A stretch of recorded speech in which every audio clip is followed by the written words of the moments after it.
in the last video of MSc previous year, we had started the topic carbon-carbon bond formation. And in the carbon-carbon bond formation, we had discussed about the some of the named reactions that was like Sobey condensation reaction, Aldol condensation reaction, and Perkin condensation reaction. By this video, we are going to start another named reaction, that is Reformatsky reaction. So what is Reformatsky reaction and what kind of reagent used in the Reformatsky reaction? All these things we will discuss in this video. Okay, so first of all, जो Reformatsky reaction है, यहाँ पे भी होने वाली carbon carbon bond formation, because हमने जो topic start किया हुआ है एमएससी प्रीवियस ईयर का, वो है हमारा carbon carbon bond formation by enolate ion. ठीक है, बाय इनोलेट आयन. यहाँ पे हमें क्या करना होता है, थोड़ा सा एक बारी रिमाइंड करा देती हूँ. काफी टाइम बाद एमएससी प्रीवियस का वीडियो अपलोड हो रहा है, तो एक बार थोड़ा सा रिमाइंड करा देती हूँ. हमें कार्बोनिल कंपाउंड्स की रिएक्शन है वो करानी होती है. कार्बोनिल कंपाउंड्स की रिएक्शन है वो टुगेदर कार्बोनिल हो सकती है या फिर कोई अदर इनोलेट आयन हो सकता है, बट कार्बोनिल की रिएक्शन है वो हमें करानी होती है इनोलेट के साथ में, so that carbon carbon bond की फॉर्मेशन होती है. न्यू कार्बन कार्बन बॉन्ड यहाँ से फॉर्म होता है, जो कि ऑर्गेनिक सिंथेसिस के लिए बहुत ही इंपॉर्टेंट रिएक्शन होती है. ये वाली जो केमिस्ट्री है ये ऑर्गेनिक सिंथेसिस के लिए बहुत ही इंपॉर्टेंट केमिस्ट्री होती है. नाउ हमें देखना है कि रिफॉर्मेट्स की रिएक्शन है उसमें क्या होता है. तो सबसे पहले एक बारी, जैसा कि मैं ऑलवेज करती हूँ जब भी कोई नेम रिएक्शन या फिर रीअरेंजमेंट बताती हूँ, तो उसमें मैं ऑलवेज क्या करती हूँ कि पहले आपको थोड़ा सा एक बारी लाइन वाइज बता देती हूँ, देन हम उसका पूरा का पूरा डिटेल्ड स्टडी है वो करते हैं. ठीक है, तो पहले एक बारी मैं आपको इसका आउटलाइन है वो बता देती हूँ कि रिएक्शन है वो कौन कौन से कंपाउंड्स के बीच में होने वाली, कौन सा यहाँ पे रिएजेंट है वो होने वाला है और क्या रिएक्शन कंडीशंस है वो होने वाली है. ठीक है, सो फर्स्ट ऑफ ऑल हमें चाहिए क्या, यहाँ से कार्बोनिल कंपाउंड की reaction. Carbon carbon bond formation जब स्टार्ट किया था तो उस टाइम पे एक चीज मैंने आपको बताई थी कि यहाँ पे हम जितने भी रिएक्शन पढ़ेंगे, जितने भी हम स्टडी करेंगे, वो सारी अबाउट कार्बोनिल कंपाउंड्स होगी. तो एक तो यहाँ पे कार्बोनिल कंपाउंड होगा, इतनी चीज तो नेसेसरी है. एक तो यहाँ से कार्बोनिल कंपाउंड होना है, वेदर इट इज एल्डिहाइड और कीटोन. ठीक है, एल्डिहाइड भी हो सकता है, कीटोन भी हो सकता है, बट एक कार्बोनिल कंपाउंड है वो तो यहाँ से होना ही होना है. तो फर्स्ट ऑफ ऑल हमें क्या लेना है, यहाँ से एक कार्बोनिल कंपाउंड लेना है. इस वाले कार्बोनिल कंपाउंड की रिएक्शन है वो हमें करानी किसके साथ में होती है, तो कार्बोनिल कंपाउंड की रिएक्शन है वो आपको करानी होती है अल्फा हेलो एस्टर के साथ में. ठीक है, किसके साथ में करानी है, अल्फा हेलो एस्टर के साथ में रिएक्शन करानी है. ठीक है, ये रिएक्ट करेगा with alpha halo ester. Alpha halo ester के साथ में रिएक्शन करेगा in the presence of zinc. ठीक है, रिएक्शन है वो किसकी प्रेजेंस में होगी, रिएक्शन है वो होती है in the presence of zinc. और रिएक्शन के लिए जो अपना जो सॉल्वेंट होता है, सॉल्वेंट है वो आपको ईथर या फिर बेंजीन है, यानी कि हम बोल सकते हैं नॉन पोलर सॉल्वेंट्स वो आपको यूज करने होते हैं. ठीक है, रिएक्शन की फर्स्ट कंडीशन होती है ये. सेकंड रिएक्शन की जो कंडीशन होती है वो होती है यहाँ से हाइड्रोलिसिस, एसिडिक हाइड्रोलिसिस होता है. एंड आफ्टर एसिडिक हाइड्रोलिसिस हमें यहाँ से क्या करना होता है, हीट करना होता है. ठीक है, यहाँ पे दो कंडीशंस हो सकती हैं, आप या तो हीट को स्किप कर सकते हैं. हीट को यदि स्किप करोगे तो यहाँ से दूसरा प्रोडक्ट फॉर्म होगा, और यदि आप हीट को स्किप नहीं करते हैं तो यहाँ से दूसरा प्रोडक्ट होता है. दोनों की फॉर्मेशन है मैं आपको यहाँ से करके बता देती हूँ ना. यहाँ से carbonyl compound plus alpha halo ester की रिएक्शन है वो जिंक की प्रेजेंस में होगी. देन यहाँ से रिएक्शन का जो प्रोडक्ट है वो क्या होने वाला है वो चीज देख लेते हैं यहाँ से. तो यहाँ से जो रिएक्शन का प्रोडक्ट बनेगा वो आपका बनेगा alpha beta unsaturated ester. Alpha beta unsaturated ester, यहाँ से अल्फा बीटा अनसैचुरेटेड एस्टर की फॉर्मेशन है वो हो जाती है.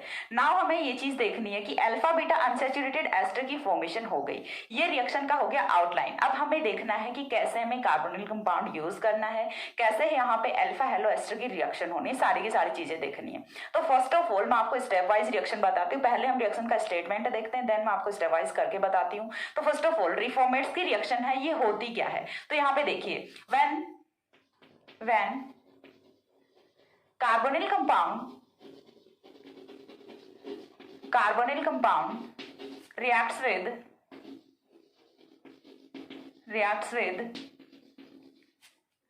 alpha halo ester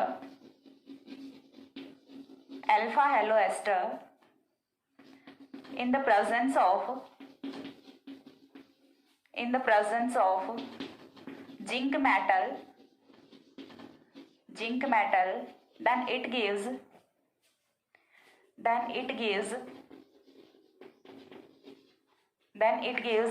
alpha beta, then it gives beta hydroxy ester, which on heating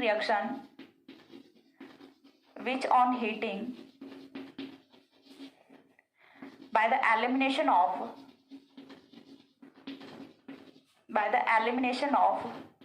water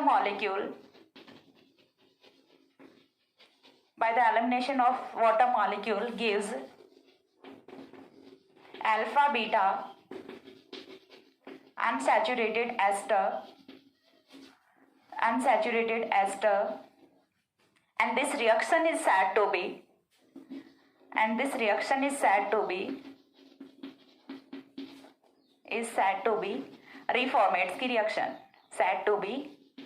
reformates की रिएक्शन। तो यहाँ से इतनी चीज क्लियर हुई कि रिफॉर्मेट्स की रिएक्शन है वो होती क्या है। तो यहाँ से हम क्या बोल सकते हैं, the condensation reaction of alpha halo ester and carbonyl compound in the presence of zinc metal is said to be Reformatsky reaction.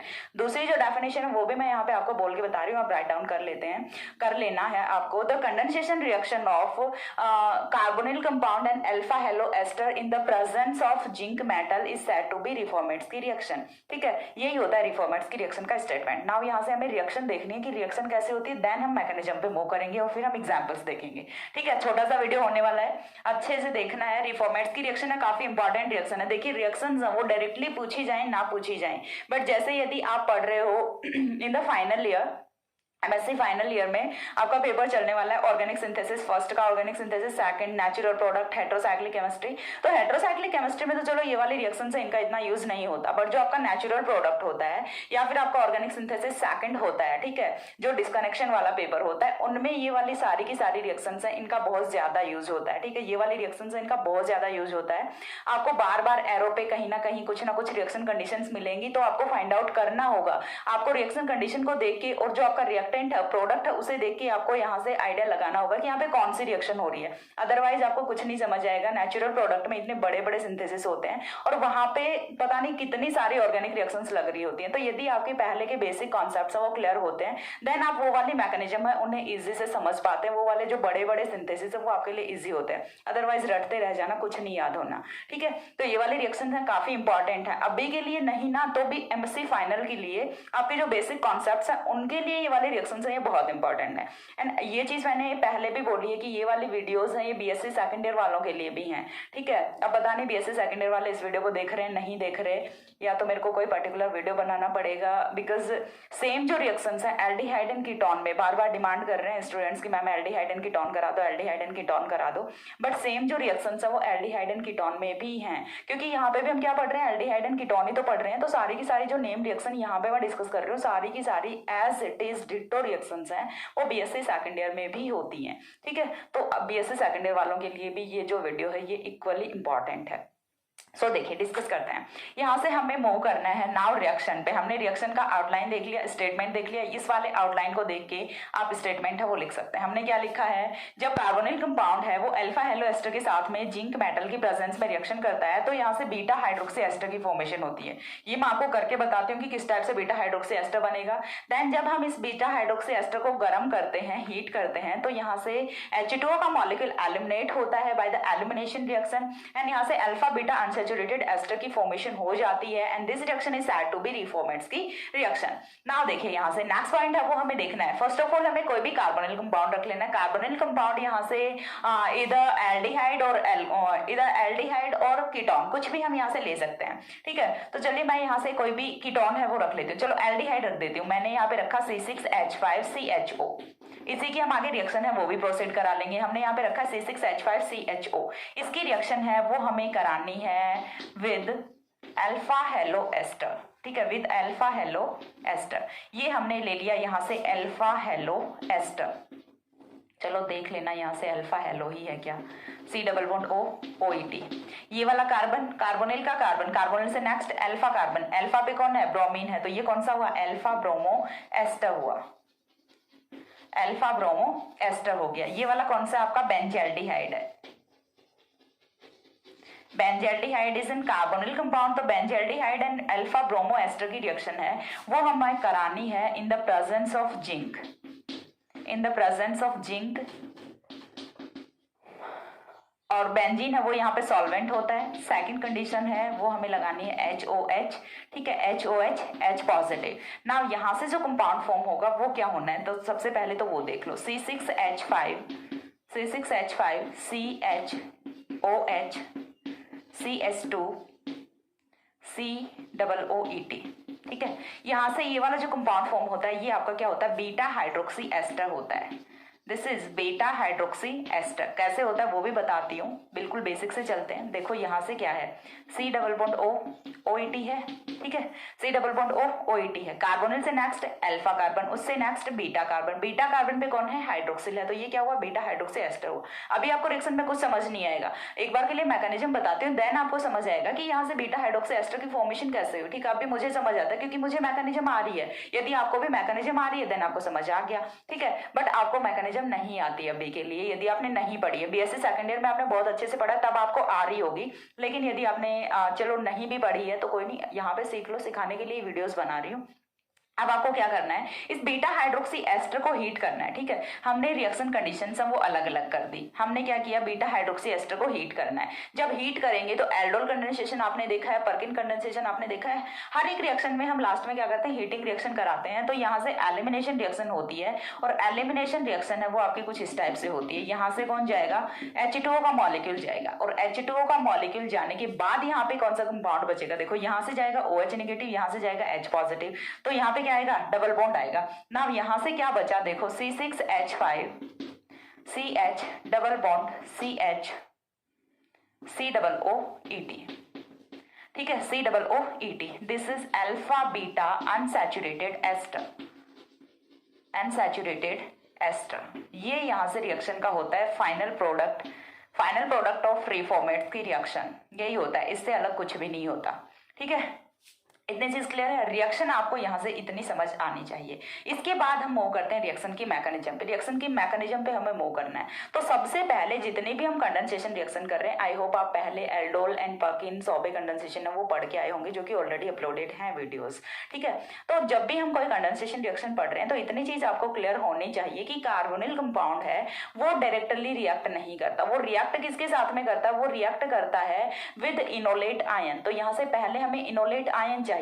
हमने जितने भी रिएक्शंस कराई, Stobbe condensation, Perkin condensation, aldol condensation, वो सारी हमने बेस की presence में कराई है, ठीक है। एल्डोल है वो एसिड की प्रेजेंस में भी कराई है, तो वो हमने बेस की प्रेजेंस में रिएक्शन करा के और वहां से हमने इनोलेट आयन जनरेट किया था। बट यहाँ पे तो ना ही कोई बेस और ना ही कोई इनोलेट आयन जनरेट होने के चांसेस हैं, तो हमें क्या करना पड़ेगा। अब यहाँ से यूज आता है जिंक का। देखिए जिंक है वो क्या होता है, यहाँ से 2 इलेक्ट्रॉन डोनर होता है, ठीक है। जिंक है वो क्या होता है, 2 इलेक्ट्रॉन डोनर होता है, और 2 इलेक्ट्रॉन्स डोनेट करके ये Zn+2 में स्टेबलाइज होता है, ठीक है। देखिए जिंक है वो आपका क्या होता है, 2 इलेक्ट्रॉन डोनर होता है। यहाँ पे बता रही हूँ, देख लो, जिंक है वो क्या करेगा, 2 इलेक्ट्रॉन्स को डोनेट करके -2 इलेक्ट्रॉन्स करके और कन्वर्ट किस में होता है, Zn+2 में कन्वर्ट होता है। यहाँ पे जिंक की ऑक्सीडेशन स्टेट है वो 0 होती है, यहाँ पे जिंक की ऑक्सीडेशन स्टेट है वो +2 होती है। And zinc is much more stable in +2 oxidation state than 0 oxidation state. ये चीज आपको पता होनी चाहिए, बिल्कुल बेसिक सी चीज है कि जिंक है वो +2 ऑक्सीडेशन स्टेट में बहुत ज्यादा स्टेबल होता है in compare to zinc 0 oxidation state, ठीक है। तो यहाँ से जिंक का जो फंक्शन है, एक बात मैं आपको और बता दूं, जितनी भी मेटल्स, जितने भी हैवी मेटल्स या फिर जितने भी ट्रांजिशन मेटल्स हम यूज कर रहे होते हैं किसी भी रिएक्शन में, तो उनका एक ही फंक्शन होता है, मोस्ट ऑफ, ठीक है। Exceptions are always there, but most of एक ही यूज होता है, इलेक्ट्रॉन डोनेट करना, ठीक है। जब भी आप कोई मेटल यूज कर रहे हैं, जब भी आपको एरो पे कहीं मेटल दिख रहा होता है, तो उसका एक ही फंक्शन होता है, टू डोनेट द इलेक्ट्रॉन्स। वो क्या करेगा, ऑलवेज इलेक्ट्रॉन्स को डोनेट करेगा, बस उसका एक ही काम होता है कि वो इलेक्ट्रॉन्स को डोनेट करे, ठीक है। अब यहाँ से हमें ये चीज देखनी है कि जो इलेक्ट्रॉन्स को डोनेट करेगा क्या फंक्शन हो रहा है इसका, उस पर हम मूव करते हैं। तो फर्स्ट ऑफ ऑल एक चीज आपको पता चलनी चाहिए यहाँ से कि zinc is 2 electron donor and stabilize और ऑक्सीडाइज इन Zn+2। ओके, इतनी चीज यहाँ से क्लियर है। अब देखिए हम जिंक का यूज करना स्टार्ट करते हैं यहाँ से। तो मैकेनिज्म है उस पर हम मूव करते हैं। मैकेनिज्म का स्टेप फर्स्ट है, उसमें हमें क्या करना है, जिंक इनोलेट आयन की फॉर्मेशन करनी है। जितनी भी हमने कंडेंसेशन रिएक्शंस की हैं उनमें फर्स्ट स्टेप में हम क्या करते हैं, इनोलेट आयन का सिंथेसिस करते हैं। यहाँ से कौन सा इनोलेट आयन बनेगा, जिंक इनोलेट आयन बनेगा। तो देखिए कैसे बनेगा जिंक इनोलेट आयन, देखिए डायरेक्टली यदि आप यहाँ से C6H5CHO लेते हैं तो इसका कुछ नहीं होने वाला। तो फिर हमें क्या लेना है, हमें यहाँ से अल्फा ब्रोमो एस्टर लेना है। अल्फा ब्रोमो एस्टर की रिएक्शन है वो हमें जिंक के साथ में करानी है। कैसे होगी रिएक्शन, चलिए देखते हैं। यहाँ से ये क्या है हमारा CH2Br C double bond O OET, ठीक है। ये है हमारा alpha bromo ester. Alpha bromo ester की रिएक्शन है वो करानी है विद जिंक।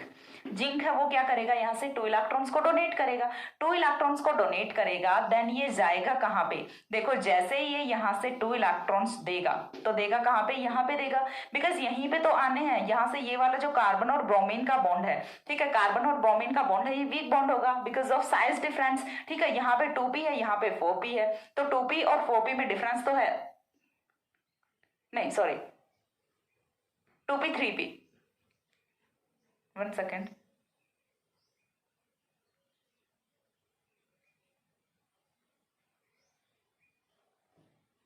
2p3p, ठीक है। 2p3p है तो यहाँ से ये 2 इलेक्ट्रॉन्स देगा, तो यहाँ से ये वाला जो ब्रोमीन है ये अपने बॉन्ड के इलेक्ट्रॉन्स को लेके यहाँ से बाहर निकलेगा। देखिए यहाँ से होना क्या है, यहाँ से फॉर्मेशन होती है कुछ इस टाइप के कंपाउंड की, CH2 C double bond O OET, and then यहाँ से कौन आएगा, जिंक आएगा, ठीक है। देन यहाँ पे कौन आएगा, जिंक आएगा। अब जिंक है उसने अपने 2 इलेक्ट्रॉन्स यहाँ पे दिए, तो इस पे ऑक्सीडेशन स्टेट है या फिर चार्ज है वो कितना, +2 है, तो +1 तो यहाँ से सेटिस्फाई हो गया। बाकी के +1 को कौन सेटिस्फाई करेगा, Br सेटिस्फाई करेगा, ठीक है। इसे कौन सेटिस्फाई करेगा, Br सेटिस्फाई करेगा। नाउ यहाँ से ZnBr की फॉर्मेशन हो गई। अब एक बार के लिए मैं आपको बताती हूँ, देखिए यदि आप इस वाले कंपाउंड की रिएक्शन डायरेक्टली इसके साथ कराते हैं तो नहीं पॉसिबल हो सकती। क्यों नहीं हो सकती, क्योंकि देखिए हमें इस वाले कार्बन की रिएक्शन है वो करानी होती है। यही वाला कार्बन है वो तो रिएक्शन में पार्टिसिपेट करता है। अब जब ये वाला कार्बन रिएक्शन में पार्टिसिपेट करेगा तो यहाँ से तो मोर इलेक्ट्रोनेगेटिव एटम है, तो ये तो बॉन्ड के इलेक्ट्रॉन्स को लेके जाएगा, तो इस वाले कार्बन पे चार्ज कौन सा आना है, पॉजिटिव चार्ज आना है। पॉजिटिव के साथ में तो कोई भी कार्बोनिल पे रिएक्ट नहीं कर सकता। हमें क्या चाहिए, नेगेटिव चाहिए, तो हमने वही किया है। हमने क्या किया, यहाँ पे नेगेटिव चार्ज लाने के चांसेस बढ़ा दिए। जब यहाँ पे बीच में जिंक आ जाता है तो कार्बन और जिंक यानी कि ऑर्गेनो जिंक कंपाउंड की फॉर्मेशन हो जाती है, ठीक है। ये कौन सा बन गया, ऑर्गेनो जिंक कंपाउंड बन गया। अब ऑर्गेनो जिंक कंपाउंड जो बना है, यहाँ पे कार्बन और जिंक के, कार्बन और किसी भी मेटल के बीच का जब बॉन्ड ब्रेक होता है तो जो बॉन्ड के इलेक्ट्रॉन्स है वो कहाँ पे जाते हैं, कार्बन पे जाते हैं, एंड जो मेटल होता है उस पे चार्ज कौन सा आता है, पॉजिटिव चार्ज आता है। ये चीजें आपको पता होंगी, आई होप सो, ठीक है। इतनी चीज यहाँ से आपको पता होती होगी, ठीक है। तो यहाँ से क्या बना, ऑर्गेनो जिंक कंपाउंड बना, ऑर्गेनो जिंक कंपाउंड बना है। और ये जो ऑर्गेनो जिंक कंपाउंड होता है, 1 सेकेंड, दिख रहा है ठीक से, नीचे तक, ज्यादा नीचे तो नहीं पहुंचे ना, दिख रहा है, अभी तक तो दिख रहा है, ठीक है। नाउ देखिए यहाँ से ये जो ऑर्गेनो जिंक कंपाउंड यहाँ से बना है इसका क्या हो सकता है, अभी देखो ये वाला जो कार्बन है इस पे इलेक्ट्रॉन डेंसिटी ज्यादा हो गई, ठीक है। इस पे इलेक्ट्रॉन डेंसिटी ज्यादा हो गई, क्यों, क्योंकि यहाँ पे मेटल आ गया और मेटल क्या कर रहा है, इसे इलेक्ट्रॉन्स दे रहा है, तो ये क्या करेगा, यहाँ से ये वाले बॉन्ड के इलेक्ट्रॉन्स हैं ये जाएंगे यहाँ पे, चीज क्लियर हो रही है। ये वाले बॉन्ड के इलेक्ट्रॉन्स हैं ये मूव करेंगे इधर, और जैसे ये वाले बॉन्ड के इलेक्ट्रॉन्स मूव करेंगे इधर, तो जिंक है वो क्या करेगा, अपने बॉन्ड के इलेक्ट्रॉन्स है वो कहाँ पे देगा, यहाँ पे देगा, ठीक है। और Zn पॉजिटिव Br की फॉर्म में यहाँ से निकलेगा, ठीक है। तो यहाँ से देखो नेक्स्ट स्टेप में क्या होना है, नेक्स्ट स्टेप है वो सिर्फ यहाँ से क्या होता है, इनोलाइजेशन होता है, या फिर हम बोल सकते हैं कि रेजोनेंस होता है, या फिर कॉन्जुगेशन होता है, ठीक है। देन यहाँ से क्या होगा, देखिए CH2 डबल बॉन्ड C, ये वाले बॉन्ड के इलेक्ट्रॉन्स कहाँ पे जाएंगे, ऊपर की साइड पे जाएंगे। यहाँ पे कौन है, ऑक्सीजन है, देन कौन है, OET है, और ऑक्सीजन के निगेटिव चार्ज के साथ में कौन आएगा, ZnBr आएगा, ठीक है। यहाँ पे कौन आ गया, ZnBr आ गया, और यहाँ से जो कंपाउंड बना है वही आपका क्या होता है, जिंक इनोलेट होता है, ठीक है। यही आपका क्या होता है, जिंक इनोलेट होता है। क्या हो सकता है यहाँ पे, यहाँ से देखो सिंपल सा क्या हो सकता है कि ये वाले जो बॉन्ड के इलेक्ट्रॉन्स हैं, ये वाले जो नेगेटिव चार्ज के इलेक्ट्रॉन्स हैं ये फिर से यहाँ पे आए, और जो CH2 पे कौन सा चार्ज आ जाए, नेगेटिव चार्ज आ जाए, तो ये क्या बनेगा, आपका जिंक इनोलेट आयन बनेगा, ठीक है। ये क्या है, जिंक इनोलेट आयन, यही तो हमें चाहिए था, जिंक इनोलेट बन गया। अब ये जो जिंक इनोलेट है ये इजिली रिएक्ट कर सकता है विद बेंजल्डिहाइड। ये वाला कंपाउंड, ये वाला जो कंपाउंड था अपना अल्फा ब्रोमो एस्टर था, ये डायरेक्टली रिएक्ट नहीं कर सकता, और रीजन क्या होता है वो मैंने आपको बता दिया। बट जो जिंक इनोलेट यहाँ से बना है वो इजिली रिएक्ट कर सकता है, and zinc enolate is also known as Reformatsky reagent. ठीक है, जिंक इनोलेट है, इसे रिफॉर्मेट्स की रिएजेंट है वो भी हम बोल सकते हैं। ठीक है, ये चीज मैं आगे पॉइंट है वो लिख के बता देती हूँ, यहीं पे नोट कर देती हूँ। आई होप दिखेगा पीछे से, अभी देख के तुम आई थी, फिर से जाके कैमरा सेट कर दूंगी। जिंक इनोलेट, ऐसे जो पॉइंट्स हैं वो आपको नोट लगा के मेंशन करने चाहिए। Zinc enolate is known as Reformatsky reagent, रिफॉर्मेट्स की रिएजेंट। ठीक है, तो यहां से ये चीज आपको पता होना चाहिए कि रिफॉर्मेट्स की रिएजेंट है वो कौन होता है, जिंक इनोलेट है, उसी को हम रिफॉर्मेट्स की रिएजेंट है वो बोल रहे होते हैं। इतनी चीज में यदि कहीं भी कोई प्रॉब्लम होती है तो वीडियो को फिर से रिपीट करके देखो और देखते जाओ जब तक कॉन्सेप्ट्स आपके क्लियर नहीं होते। और वन मोर थिंग, मैंने आपको बार बार बोला है कि एक नेम रिएक्शन है, देखो यदि करने के लिए बैठोगे ना तो कुछ भी टफ नहीं है। यदि सिर्फ ऐसे वीडियोस देखते जा रहे हो फॉर टाइम पास, तो फिर उससे तो कुछ नहीं होना, उससे अच्छा तो मत देखो वीडियोस को। यदि देख रहे हो तो सीरियसली देखो, अपने नोट्स प्रिपेयर करो, क्योंकि एक रिएक्शन को लिखने में कोई बहुत ज्यादा टाइम नहीं लगता, और धीरे धीरे करके आपकी बहुत सारी रिएक्शंस हैं वो हो सकती हैं यदि आप एक एक वीडियो को अच्छे से देख रहे हैं, और कोई बहुत ज्यादा टाइम नहीं होता। डेली की एक भी रिएक्शन कर रहे हो ना तो भी बहुत हो जाते हैं, लॉकडाउन में वैसे भी बैठ के क्या ही करना है। तो ठीक है, अच्छे से अपने कॉन्सेप्ट बिल्ड करो, ठीक है, और वीडियोस देखा करो। ठीक है, तो इतना एक बार स्क्रीनशॉट लो। देन मैं आगे की जो मैकेनिज्म है, जिंक इनोलेट है, ये किस टाइप से बेंजल्डिहाइड पे रिएक्ट करेगा वो मैं आपको बताती हूँ, और एग्जांपल्स हैं वो हम देखते हैं। एक बार इतना स्क्रीनशॉट लो। दिख तो रहा है ना? हाँ, नीचे तक दिख रहा है अच्छे से, काफी अच्छा दिख रहा है। ओके,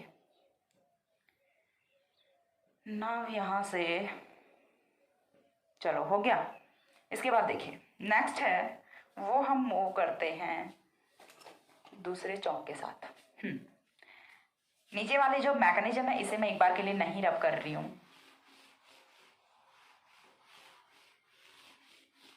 कोई भी प्रॉब्लम होती है देन कमेंट सेक्शन में पूछा करो। वैसे तो होनहार बच्चे हैं,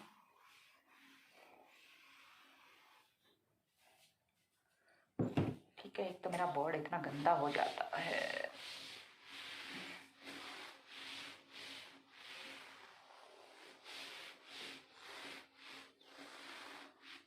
ओके चलो, नेक्स्ट है इनोलेट आयन बन गया, जिंक इनोलेट बन गया। अब जिंक इनोलेट की रिएक्शन है वो हमें करानी है विद बेंजल्डिहाइड। ठीक है, तो सेकंड स्टेप में हमें क्या करना है, स्टेप सेकंड पे पहुंच गए। फर्स्ट स्टेप है वो हमारा यही था, formation of zinc enolate, and zinc enolate is also known as Reformatsky reagent.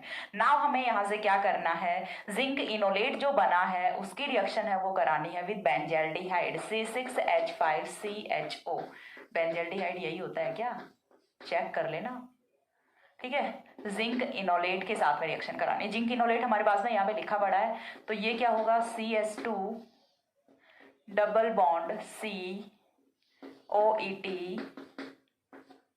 मजा नहीं आ रहा पढ़ा के आज, ZnBr नहीं आ रहा है, कहीं आप यहीं से बोर होके मत भाग जाना, आ रहा है मजा, बहुत मजा आ रहा है। ठीक है, ये जिंक इनोलेट है, ये क्या है, बेंजल्डिहाइड है, दोनों की रिएक्शन कराएंगे। रिएक्शन कैसे कराएंगे, तो ये चीज हमें पता होती है कि रिएक्शन है वो तो यहीं पे होनी होती है, बाकी तो सब ऐसे ही चल रहा होता है, यहाँ पे ही होगी रिएक्शन, बाकी तो कहीं नहीं हो सकती ना। तो यहाँ से देखिए नेक्स्ट हमें यहाँ से क्या करना है, चलिए देखते हैं।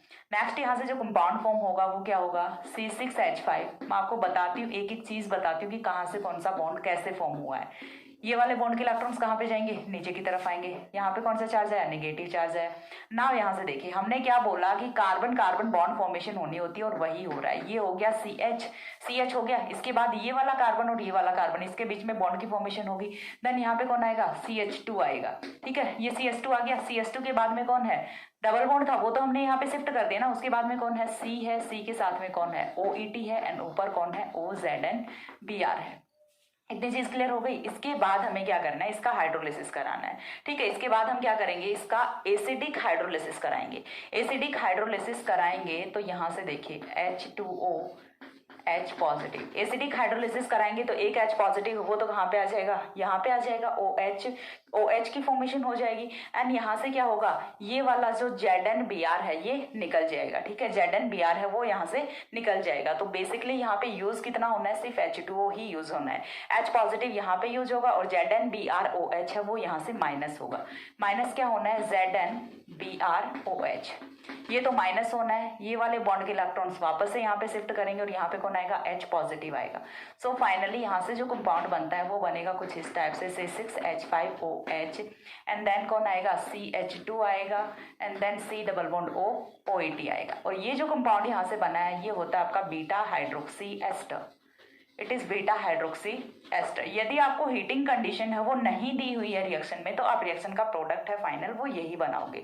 ठीक है, यदि हीटिंग रिएक्शन है वो मेंशन नहीं है तो आपको रिएक्शन का प्रोडक्ट है वो यही बनाना होता है। बट हम जो नेक्स्ट स्टेप है वो भी देख लेते हैं, हीटिंग स्टेप है वो भी देख लेते हैं। स्टेप थर्ड में आपको क्या करना होता है, यहाँ से C6H5CHOH बीटा हाइड्रोक्सी एस्टर है वो आपको लेना है। बीटा हाइड्रोक्सी एस्टर की हीटिंग रिएक्शन करानी है, थर्मल रिएक्शन करानी है। जब आप इसे हीट करोगे तो एलिमिनेशन रिएक्शन होनी है एंड माइनस क्या होगा, यहाँ से माइनस होता है H2O and by the elimination of H2O we will get alpha beta unsaturated ester CH3 double bond O OET। ठीक है, यहाँ से क्या बना, अल्फा बीटा अनसैचुरेटेड एस्टर बना, अल्फा बीटा अनसैचुरेटेड एस्टर बना। This is the final product of Reformatsky reaction. Now यहाँ से रिएक्शन है वो बहुत ज्यादा टफ नहीं थी, आई थिंक सबसे इजी रिएक्शन है ये इस पूरी यूनिट की और सबसे शॉर्ट रिएक्शन है रिफॉर्मेट्स की रिएक्शन। बट यहाँ से रिएक्शन के जो स्पेसिफिक फीचर्स हैं वो काफी इंपॉर्टेंट हैं। क्यों हम यहाँ पे जिंक मेटल ही यूज कर रहे हैं, मैग्नीशियम भी तो यूज कर सकते हैं, ग्रिनार रिएजेंट हम वो यूज कर सकते हैं, तो हम वो क्यों नहीं यूज कर रहे, जिंक ही क्यों यूज कर रहे हैं। ठीक है, तो यहाँ से ये वाले कुछ पॉइंट्स हैं, ये मैं आपको बता देती हूँ बोल के, या फिर चलो लिख के भी बता देती हूँ। इतना नीचे वाले का स्क्रीनशॉट आपने ले लिया था। फर्स्ट ऑफ ऑल हमने क्या किया, जिंक इनोलेट आयन की फॉर्मेशन की। जिंक इनोलेट की रिएक्शन है वो हमने कार्बोनिल के साथ में कराई। कार्बोनिल है वो आपका एल्डिहाइड भी हो सकता है, कीटोन भी हो सकता है, कुछ भी हो सकता है। ठीक है, देन हमें रिएक्शन है वो किसके साथ में करानी होती है, एसिडिफिकेशन कराना होता है या फिर एसिडिक हाइड्रोलिसिस कराना होता है। बीटा हाइड्रोक्सी एस्टर की फॉर्मेशन होती है which on heating reaction gives alpha beta unsaturated ester followed by elimination reaction by removal of H2O molecule. ठीक है, इतना हो गया। इसके बाद पहले तो मैं आपको एक एग्जांपल है वो और बता देती हूँ सो दैट आपको मैकेनिज्म के साथ साथ है वो अच्छे से क्लियर हो जाए। ये एक हमने देखा था एल्डिहाइड का एग्जांपल, सेकंड है वो हम यहाँ से कीटोन का एग्जांपल देख लेते हैं। ठीक है, कीटोन का एग्जांपल देख लेते हैं, 2-4 एग्जांपल्स हैं वो मैं आपको यहाँ पे बता देती हूँ, देन मैं स्पेसिफिक फीचर्स के बारे में। और यहाँ से एक थोड़ा सा वेरिएशन होता है कि हम जिंक यूज कर रहे होते हैं तब क्या होता है, और जो हम बाकी की रिएक्शंस कर रहे होते हैं इन द प्रेजेंस ऑफ बेस, जो हमने अभी तक रिएक्शंस किए हैं वो बेस की प्रेजेंस में की हैं। तो बेस की प्रेजेंस में जब हम रिएक्शन कराएंगे तो यहाँ से रिएक्शन का प्रोडक्ट है वो क्या होने वाला है, ये सारी चीजें हम यहाँ पे डिस्कस करते हैं। पहले एक बार के लिए हम यहाँ पे एग्जांपल्स हैं वो देख लेते हैं। तो एग्जांपल्स की यदि बात करें तो सिंपल सा देखो, पहले आपको क्या लेना है, यहाँ से कोई भी कार्बोनिल कंपाउंड लेना है। कार्बोनिल कंपाउंड एक बार के लिए हम यूज कर चुके हैं, क्या एक बार के लिए हम यूज कर चुके हैं एल्डिहाइड, इस बार के लिए चलो कीटोन यूज कर लेते हैं। ठीक है, इस बार के लिए हमने क्या यूज कर लिया, कीटोन यूज कर लिया। कीटोन की रिएक्शन है वो हमें किसके साथ में करानी है, यहाँ से किसी भी अल्फा हेलो एस्टर के साथ में, BRCOOET। ये क्या हो गया, अल्फा हेलो एस्टर हो गया। मैकेनिज्म को समझने की कोशिश करना कि कैसे हमने यहाँ से फॉर्मेशन की है। ये हो गया अल्फा हेलो एस्टर। इसकी रिएक्शन है वो किसकी प्रेजेंस में करानी है, जिंक की प्रेजेंस में करानी है। बाकी जो रिएक्शन कंडीशंस हैं वो आप अपनी, चलो मैं लिख ही देती हूँ। ठीक है, जिंक C6H5 या फिर आप यहाँ से ईथर भी ले सकते हैं। ठीक है, सेकंड है वो आपको क्या करना होता है, HOH H positive and then आपको क्या करना है, हीटिंग करनी है। तो ये वाली जो रिएक्शन है फर्स्ट स्टेप है, पहले हम उसको करते हैं, देन हम सेकंड पे पहुंचते हैं, देन हम थर्ड पे पहुंचते हैं। देखिए फर्स्ट स्टेप में हमें क्या करना होता है, सिंपल सा पहले यहाँ से जिंक इनोलेट की फॉर्मेशन करनी होती है। ठीक है, जिंक इनोलेट की फॉर्मेशन होने के बाद हमें उसकी रिएक्शन है वो किसके साथ में करानी होती है, जो हमारा कार्बोनिल है उसके साथ में। जिंक इनोलेट हमारे पास बना पड़ा है, हमें रिएक्शन किसके साथ में करानी है, कार्बोनिल के साथ में रिएक्शन करानी है। तो जब कार्बोनिल के साथ में रिएक्शन कराएंगे तो यहाँ से होगा क्या, देखो CH3 और नेगेटिव, देन यहाँ से क्या बनेगा CH2, देन यहाँ से क्या बनेगा COET,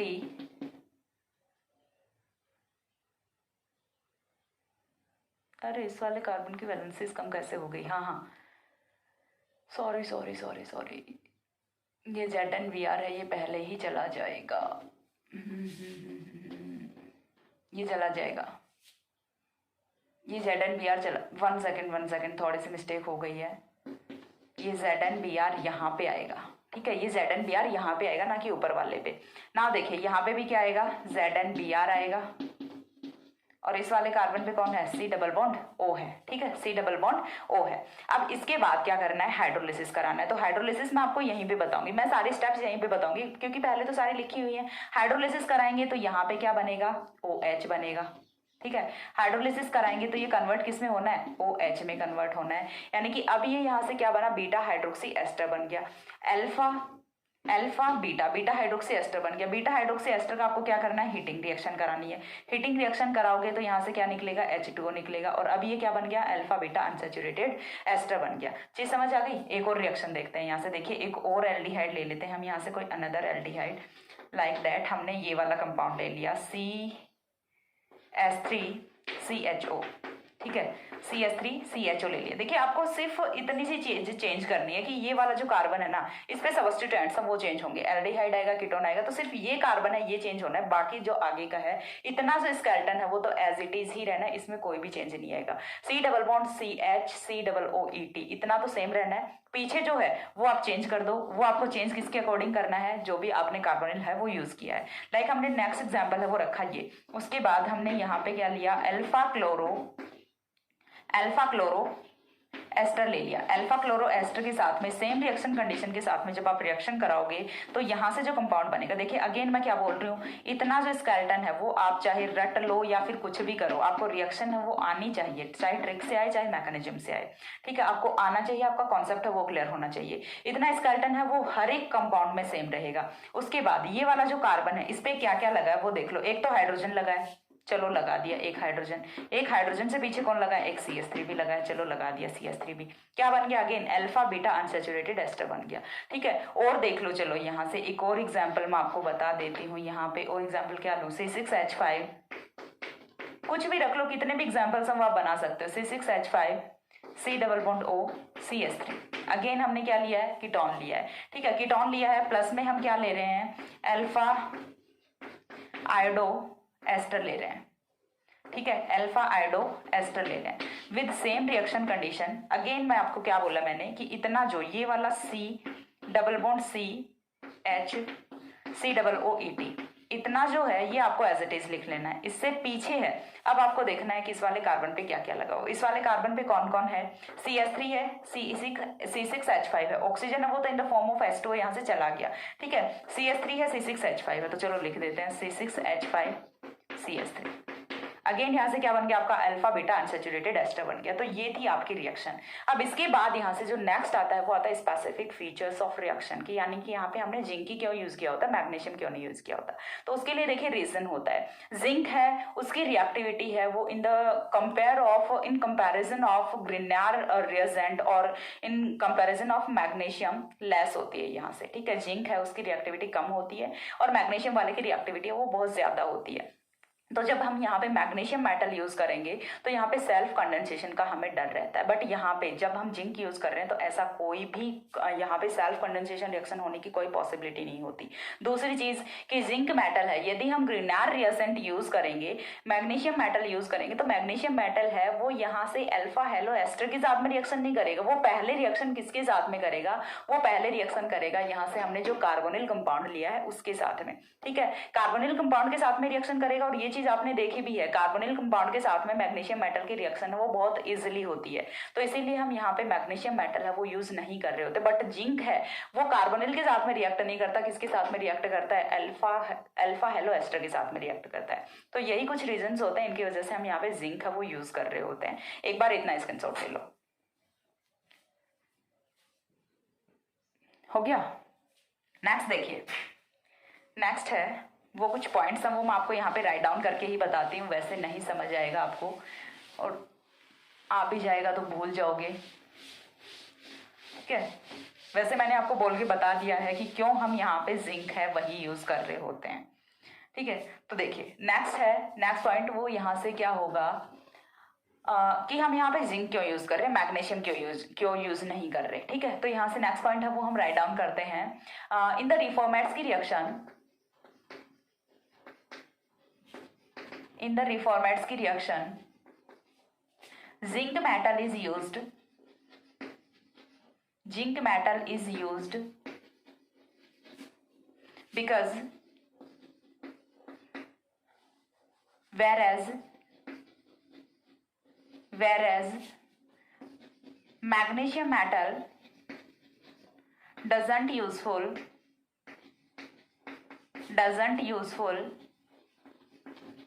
for this reaction, because zinc metal is less reactive than magnesium, so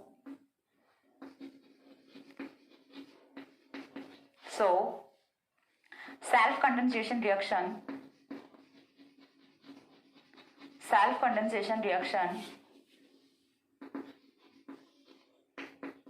in presence of zinc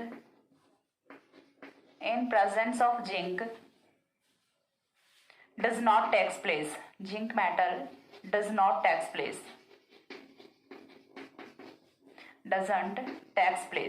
takes place. ठीक है, सबसे पहली चीज तो यहाँ से हो गई ये। सेकंड पॉइंट है वो यहाँ से क्या आएगा कि जो मैग्नीशियम मेटल है वो डायरेक्टली रिएक्शन किसके साथ में करता है, कार्बोनिल के साथ में करता है, जबकि जिंक है वो ऐसा नहीं करता। नेक्स्ट पॉइंट है वो यहाँ से क्या होगा, magnesium metal fastly reacts with carbonyl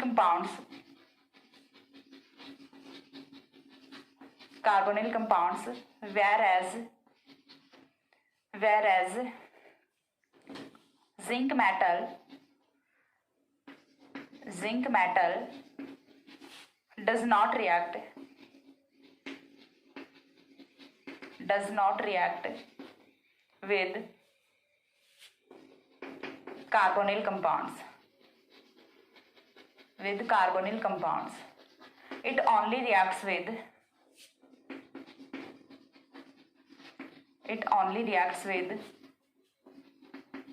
alpha halo ester. ठीक है। नाउ यहाँ से ये तो हो गया कि क्यों हमने जिंक यूज किया है। अब इसके बाद हमें देखना है कि यदि यही रिएक्शन है ये हम बेस की प्रेजेंस में कराएं तो यहाँ से प्रोडक्ट ऑफ रिएक्शन है वो क्या होना है। जिंक की प्रेजेंस में तो हमने देख लिया, बट बेस की प्रेजेंस में यदि हम रिएक्शन कराएं तो क्या होना। और बेस हम क्यों यूज कर रहे हैं, क्योंकि most of the condensation reaction है उनमें हम बेस ही का यूज कर रहे होते हैं। ठीक है, तो यहाँ से हम एक रिएक्शन लिखते हैं, कॉमन रिएक्शन। देखिए हमें क्या लेना है, यहाँ से एक तो लेना है alpha halo ester CH2BrCOOET, and इसके साथ में हमने जो सबसे पहले वाली रिएक्शन कराई थी वही ले लेते हैं C6H5CHO। ठीक है, दो रिएक्शन कंडीशंस हैं वो हमें लगानी है। एक बार के लिए रिएक्शन है वो हम करा रहे हैं इन the presence of zinc metal. ठीक है, एक बार के लिए रिएक्शन है वो हम किसके प्रेजेंस में कराएंगे, जिंक मेटल के प्रेजेंस में कराएंगे। सेकंड टाइम के लिए जो रिएक्शन है वो हम किसकी प्रेजेंस में करा रहे हैं, बेस की प्रेजेंस में करा रहे हैं। दोनों से प्रोडक्ट है रिएक्शन का वो बिल्कुल ही डिफरेंट है वो ऑब्टेन होने वाला। चलिए देख लेते हैं कि कैसे होगा। ठीक है, first of all zinc metal की प्रेजेंस में रिएक्शन कराएंगे तो यहाँ से पहले ऑर्गेनो जिंक कंपाउंड की फॉर्मेशन होगी, एंड ये वाला जो ऑर्गेनो जिंक कंपाउंड है, जिंक मेटल है वो यहाँ से इसके साथ तो रिएक्ट नहीं करेगा, किसके साथ रिएक्ट करेगा, इसी के साथ रिएक्ट करेगा। तो इसकी मैकेनिज्म है वो हम ऑलरेडी देख चुके हैं। ठीक है, इसकी मैकेनिज्म है वो तो हमने देखी है ना ऑलरेडी। तो मैकेनिज्म जब हमने देख ली है तो उसके बाद हमें देखिए यहाँ से क्या करना है। चलिए मैकेनिज्म फिर से बतानी पड़ेगी, नहीं बतानी पड़ेगी। पहले जिंक है वो इसके साथ में रिएक्ट करेगा, जिंक इनोलेट बनेगा, एंड दोनों रिएक्शन करेंगे। और यहाँ से जो रिएक्शन का प्रोडक्ट है वो क्या बनेगा, जब हमने लास्ट में जो हाइड्रोलिसिस वगैरह है या फिर हीटिंग रिएक्शन है वो नहीं कराई है। ठीक है, हीटिंग रिएक्शन यदि नहीं कराई है तो उस वाले केस में यहाँ से रिएक्शन का जो प्रोडक्ट है वो क्या बनेगा, CHOHCH2COOET। जब हमने यहाँ से यूज किया है जिंक तो यहाँ से रिएक्शन का प्रोडक्ट है वो क्या बनेगा,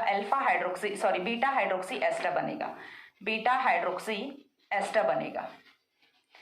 Whereas जब हम रिएक्शन करा रहे हैं इन द प्रेजेंस ऑफ बेस, यहाँ पे देखिए बेस है वो किसके साथ में रिएक्शन करेगा, बेस है वो रिएक्शन करेगा यहाँ पे पहले जो आपका अल्फा हेलो एस्टर है यहाँ से एसिडिक हाइड्रोजन को एलिमिनेट करेगा। एसिडिक हाइड्रोजन को एलिमिनेट करेगा तो यहाँ से फॉर्मेशन किसकी होगी, इनोलेट आयन की फॉर्मेशन होगी और कार्बन आयन की फॉर्मेशन होगी। तो यहाँ से देखिए क्या बनेगा, CH-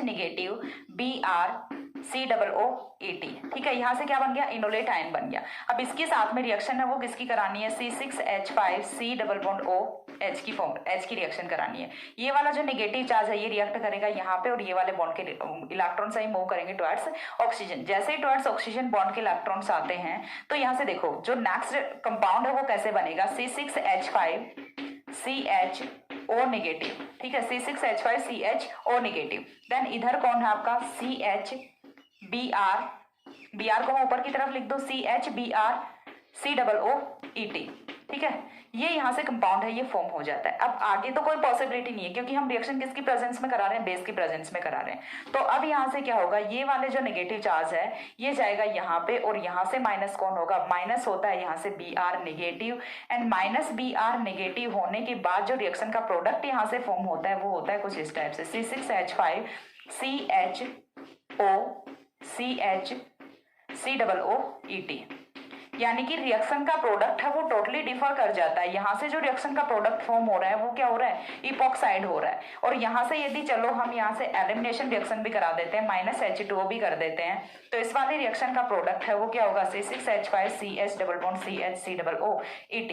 यहाँ से अल्फा बीटा अनसैचुरेटेड कंपाउंड की फॉर्मेशन हो रही है, बट यदि हम बेस की प्रेजेंस में रिएक्शन करा रहे हैं तो यहाँ से इपॉक्साइड की फॉर्मेशन हो रही होती है। यही रिएक्शन होती है रिफॉर्मेट्स की रिएक्शन। और हमने जिंक ही क्यों यूज किया है ये चीज भी मैंने आपको बता दी। रिफॉर्मेट्स की रिएक्शन में इससे ज्यादा और कुछ नहीं बचता। नंबर ऑफ एग्जांपल्स हम आप कितने भी बना सकते हैं, कैसे बनाएंगे कोई भी, आपको सिर्फ कार्बोनिल पे जो ग्रुप्स हैं वो डिफरेंट करने हैं, बाकी जो रिएक्शन का प्रोडक्ट है वो कैसे बनेगा मैंने आपको ट्रिक से भी बता दिया, मैकेनिज्म से भी बता दिया। आज के वीडियो में इतना ही, नेक्स्ट मिलते हैं दूसरे वीडियो में, तब तक के लिए सी या, have a good day, thanks for watching.